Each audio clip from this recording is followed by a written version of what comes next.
Teología y posconflicto. La razón es fundamental por la cual surge el conflicto armado en Colombia, sin duda alguna, han sido por la tenencia de tierras. A comienzos del siglo XX, el gobierno nacional fue otorgando tierras a sus más aliados terratenientes, colonos y hacendados, quienes fueron disfrutando de las mejores condiciones y especialmente en el eje cafetero, promovidos por el presidente Enrique Olaya Herrera y seguidamente Alfonso López Umarejo, quienes darían la posibilidad, dando y desalojando a los campesinos y obreros industriales. Frente a esto, se enfrentarían una de las grandes huelgas. Campesinos y obreros del país a comienzos del siglo, dando como origen y resultado una extensa lucha y escala de violencia, que daría continuidad el indígena caucano Quintín Lame, quien se armaría por sus comunidades para defender, además de sus derechos. A consecuencia de esto, se formaría hacia los años 30 una crisis agraria, donde el gobierno nacional se le escaparía de las manos más tarde, promoviendo una ley de tierras. Nacería en Boavita, Boyacá, el movimiento de los chulavitas, quienes dejarían más de 1000 muertos durante los años 40, apoyados por la Iglesia Católica y el Partido Conservador. Serían los terratenientes quienes desalojarían junto con las fuerzas públicas a los campesinos, mientras ellos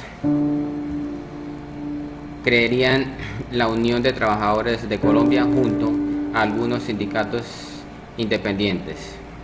De esta manera se ampliaron la lucha guerrillera en los llanos orientales con el líder Guadalupe Salcedo, quienes entregarían las armas a fines de los años 50.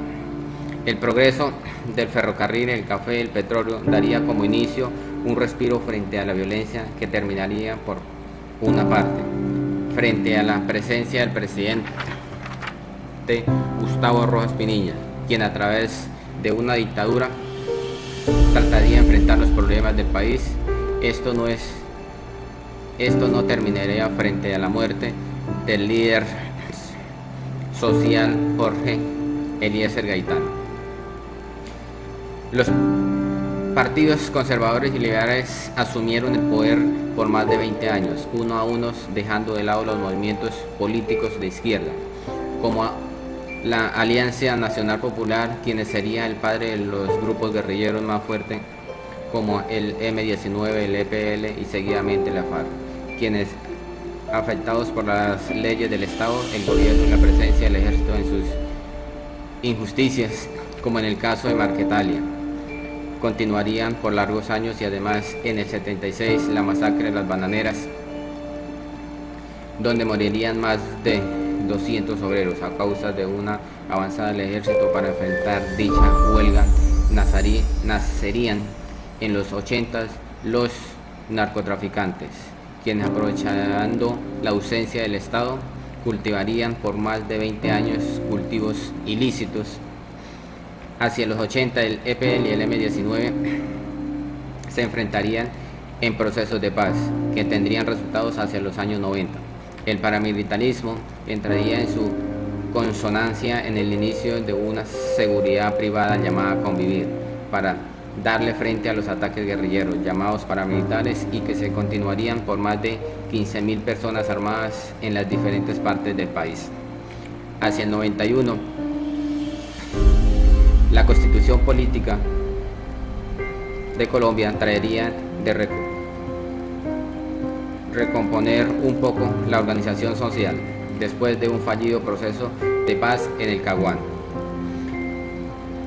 El escándalo de los parapolíticas y como consecuencia más de 7 millones de personas muertas durante todo este tiempo.